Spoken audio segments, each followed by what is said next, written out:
খ্রিস্টের জন্মোৎসব কাল মঙ্গলবার। প্রথম পাঠ প্রেরিত দূত যোহনের প্রথম ধর্মপত্র 2 অধ্যায়, পদ সংখ্যা 22 থেকে 28।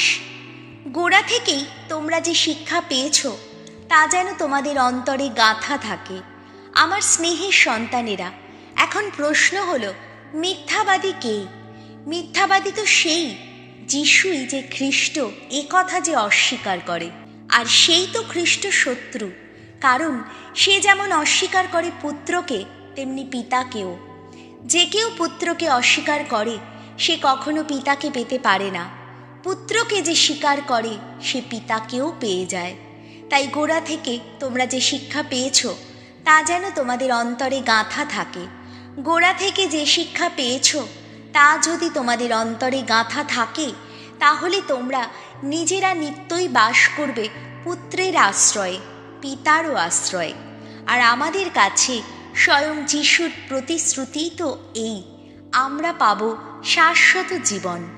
যারা তোমাদের বিপথে নিয়ে যেতে চাইছে, আমি তাদেরই প্রসঙ্গে তোমাদের কাছে এই সব কথা লিখলাম। কিন্তু তোমরা যিশুর কাছ থেকে সেই যে পরম অভ্যঞ্জন তোমরা পেয়েছ তা তো এখনও তোমাদের অন্তরে রয়েছে। তাই কেউ যে তোমাদের শিক্ষা দেবে তোমাদের তেমন কোনো প্রয়োজনই নেই। তাই সেই অভ্যঞ্জন যখন সমস্ত বিষয় তোমাদের শিক্ষা দিচ্ছে, আর সেই অভ্যঞ্জন যখন সত্য, তাতে মিথ্যার লেশ মাত্র নেই, তখন তোমরা এই যে শিক্ষা পেয়েছ তা মেনে চলো, যিশুরই আশ্রয়ে বাস করো। হ্যাঁ, আমার স্নেহের সন্তানেরা, তারই আশ্রয়ে বাস করো, যাতে তিনি যখন আবির্ভূত হবেন তখন আমরা যেন মনে ভরসা পাই। তাই সেই মহা আগমনের সময় লজ্জায় আমাদের যেন তার কাছ থেকে দূরে সরে যেতে না হয়। এই হলো প্রভুর বাণী। শ্যাম সঙ্গীত ধুয়ো।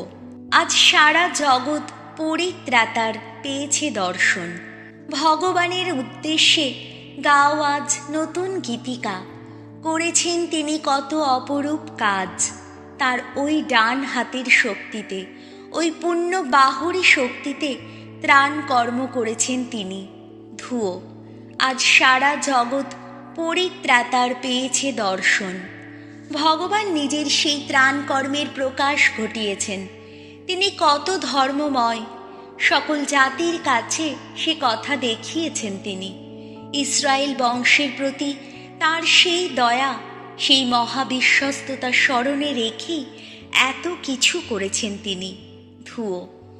আজ সারা জগৎ পরিত্রাতার পেয়েছে দর্শন। পৃথিবীর দূরতম দেশের মানুষও আহা প্রত্যক্ষ করেছে আমাদের ঈশ্বরের পরিত্রাণ লীলা।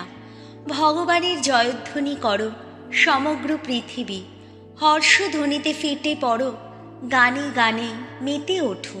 ধুয়ো। আজ সারা জগৎ পরিত্রাতার পেয়েছে দর্শন। বাণী বন্দনা। জয় জয় প্রভুর জয়। প্রাচীনকালে পরমেশ্বর প্রবক্তাদের দিয়ে কথা বলছেন, এখন তিনি কথা বলেন পুত্রেরই মুখ দিয়ে। জয় জয় প্রভুর জয়। যোহন রচিত মঙ্গল সমাচার 1 অধ্যায়, পদ সংখ্যা 19 থেকে 28।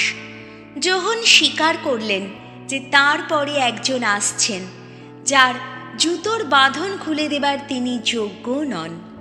জেরুজালেমের ইহুদি ধর্মনেতারা যখন যোহনের কাছে একদিন কয়েকজন যাজক ও লেবীয়কে পাঠিয়ে জিজ্ঞেস করলেন, আপনি কে? তখন যোহন এইভাবে সত্যের সপক্ষে সাক্ষী দিয়েছিলেন। তিনি স্বীকার করেছিলেন, সত্যকে অগ্রাহ্য না করে তিনি স্পষ্ট স্বীকার করেছিলেন, না, আমি সেই খ্রিস্ট নই। তখন তারা জিজ্ঞেস করলেন, তবে আপনি কে? আপনি কি এলিও? তিনি বললেন, না, আমি এলিও নই। এবার প্রশ্ন এলো, আপনি কি সেই প্রবক্তা? তিনি উত্তর দিলেন, না। তখন তারা বললেন, তাহলে আপনি কে বলুন? যারা আমাদের পাঠিয়েছেন তাদের তো একটা উত্তর জানাতে হবে। নিজের বিষয়ে আপনি কি বলেন? যোহন তখন উত্তর দিলেন, প্রবক্তা ঈশাইয়া যেমন বলেছিলেন, আমি সেই একটি কণ্ঠস্বর যা মরু প্রান্তরে ঘোষণা করে চলেছে, তোমরা সোজা সরল করে তোলো প্রভুর আসার পথ। যাদের পাঠানো হয়েছিল তাদের মধ্যে কয়েকজন ফরিসীয় ছিলেন। তারা এই প্রশ্ন করলেন, আপনি যদি খ্রিস্ট না হন এবং এলিও কিংবা সেই প্রবক্তাও না হন, তাহলে লোকদের দীক্ষা স্নাত করেন কেন? যোহন উত্তর দিলেন, আমি লোকদের জলে অবগাহন করিয়ে দীক্ষা স্নাত করি বটে, কিন্তু আপনাদের মধ্যে এমন একজন আছেন যাকে আপনারা জানেন না, সেই তিনি যিনি আমার পরে আসছেন। আমি তার জুতোর বাঁধন খুলে দেবার যোগ্যও নই। এই সমস্ত ঘটেছিল জর্ডন নদীর ওপারে বেথানিয়াতে। যোহন সেখানেই লোকদের দীক্ষা স্নাত করতেন।